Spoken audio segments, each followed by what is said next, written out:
تو آج ہمارے سامنے ایک کہانی ہے ایک ایسی قوم کی جو ہر طرف سے شکست کھا رہی تھی۔ ذرا تصور کریں اس صورتحال کا، ایک قوم جو کبھی اپنے عروج پر تھی، جہاں اللہ کی خاص نعمتیں تھیں، لیکن اب حال یہ تھا کہ دشمن شہروں میں گھس رہے تھے، گھر جلا رہے تھے، اور وہ لوگ خوف اور مایوسی میں ڈوبے ہوئے تھے۔ یہ بنی اسرائیل کی تاریخ کا ایک بہت تاریخ باب تھا۔ آج ہم اسی کہانی کا گہرائی سے جائزہ لے رہے ہیں، یہ سمجھنے کے لیے کہ جب کوئی قوم اس طرح بکھر جائے تو واپسی کا راستہ کیسے ملتا ہے۔ یہ صرف ایک تاریخی قصہ نہیں، بلکہ اس میں قیادت، ایمان اور حکمت عملی کے گہرے سبق چھپے ہیں۔ ہمارا مقصد یہ ہے کہ ہم سمجھیں کہ کس طرح ایک بظاہر کمزور قوم نے ایک ایسے لیڈر کی قیادت میں اپنی تقدیر بدلی جسے وہ خود قبول کرنے کو تیار نہیں تھے۔ آئیے اس کہانی کی تہوں کو کھولتے ہیں۔ جی، اور یہاں جو سب سے پہلی اور اہم بات سمجھنے کی ہے وہ یہ کہ ان کی شکست کی اصل وجہ صرف کوئی بیرونی دشمن نہیں تھا۔ ہمارے ذرائع اس بات پر بہت زور دیتے ہیں کہ اصل مسئلہ ان کے اندر تھا۔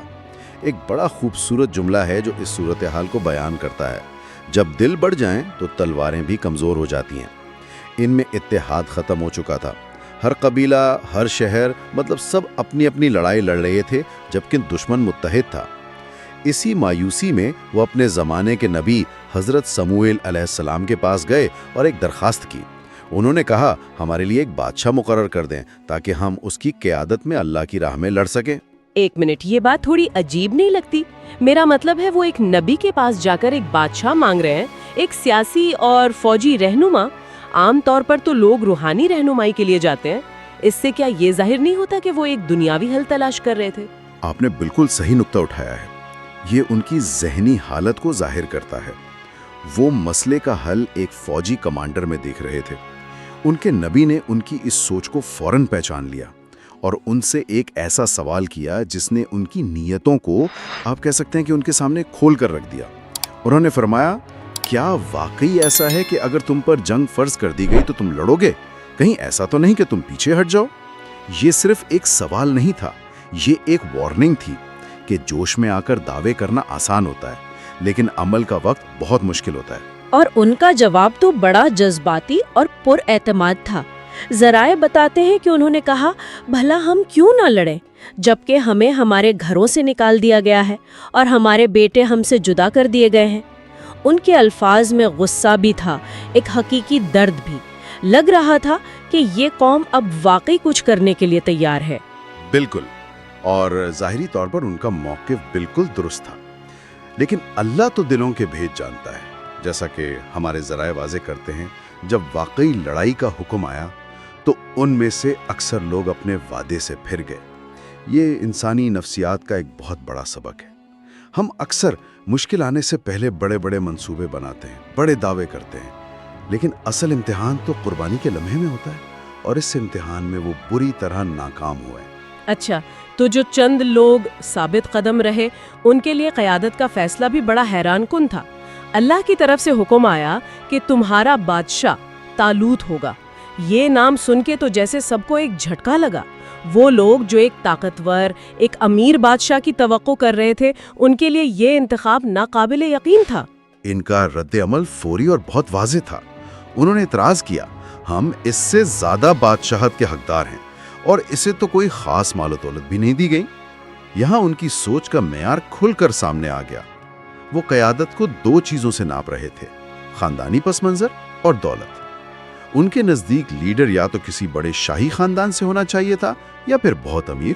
طالوت ان دونوں معیاروں پر پورے نہیں اترتے تھے۔ یہ تو آج بھی بہت حد تک ایسا ہی ہے۔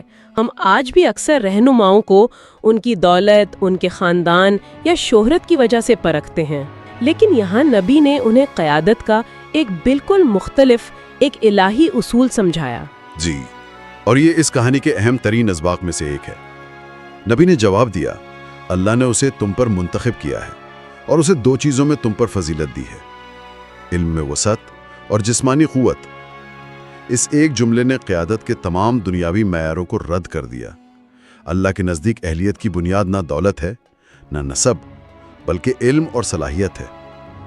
یہاں علم سے مراد صرف کتابی علم نہیں،